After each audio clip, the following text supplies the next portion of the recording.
हरि ओम नमो भगवते वासुदेवाय। श्री ओम नमो भगवते वासुदेवाय।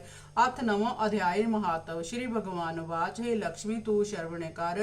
दक्षिण देश में एक भाव से शर्मा नाम शुद्ध रहता था। बड़ा पापी, मांस मदिरा आहारी था, जुआ खेलता, चोरी करता, पर स्त्री रमता, ऐसा पापी कर्मी था। एक दिन मदिरापान से तिसकी देह छूटी, वह मरकर प्रेत हुआ, एक बड़े वृक्ष पर रहने लगा। एक ब्राह्मण भी उसी नगर में रहता था। दिन को भिक्षा मांगकर स्त्री को देवे। उसकी स्त्री बड़ी कुलहनी थी, वह कभी किसी को भिक्षा ना देती।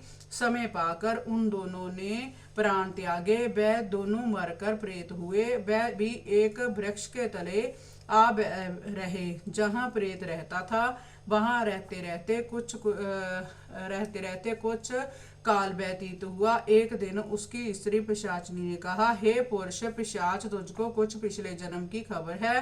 तब पिशाच ने कहा, सब खबर है, मैं पिछले जन्म ब्राह्मण था। तब पिशाचनी ने कहा, तूने पिछले जन्म क्या साधना करी थी जिससे तुझको पिछले जन्म की खबर है? तब उसने कहा, मैंने पिछले जन्म ब्राह्मण से अध्याय कर्म सुना था। फिर पिशाचनी ने कहा, तैने कौन और साधना की थी, और वह ब्राह्मण कौन था, और वह अध्याय कर्म कौन है जिसके सुनने से तुझे पिछले जन्म की खबर रही? पिशाच ने कहा, मैंने और कोई पुण्य नहीं किया। गीता जी का अर्थ श्लोक श्रवण किया है। उसका प्रयोजन जय है कि एक समय अर्जुन ने श्री कृष्ण जी से 3 बातें पूछी जो श्री गीता जी के 9वें अध्याय में लिखी है। वह 3 बातें पिशाचनी ने पिशाच से श्रवण करी। इन बातों के सुनते ही एक और प्रेत वृक्ष से निकला। उसने कहा, हे लो पिशाचनी, जय बात फिर कहो जो अब कह रही थी।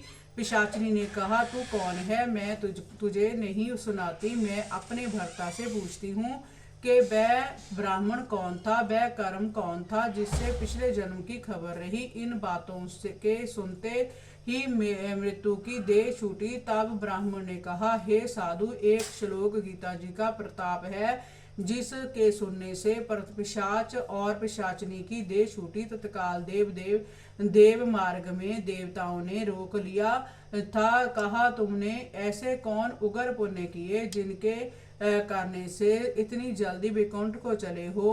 तीर्थ स्नान, व्रत, तपस्या, दान, पुण्य, ऐसा कोई नहीं हुआ जिसका जय फल तुझको मिला है। श्री नारायण जी की भक्ति नहीं करी, किस करनी के फल से वैकुंठ को जाते हैं? तब उन्होंने कहा, एक ब्राह्मण के मुख से हमने गीता जी का अर्थ श्लोक श्रवण किया है, जिसके प्रताप से वैकुंठ को जाते हैं। तब देवताओं ने सुन के कहा, श्री गीता जी का ऐसा प्रताप है जिसके आधे श्लोक श्रवण करने से जीव वैकुंठ वासी हुए हैं।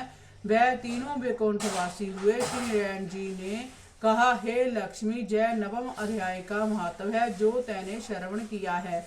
इति श्री पद्म पुराणे सत्येश्वर संवादे उत्तराखंडे गीता महत्व नाम 9वां अध्याय संपूर्ण। हरि ओम नमो भगवते वासुदेवाय। श्री ओम नमो भगवते वासुदेवाय।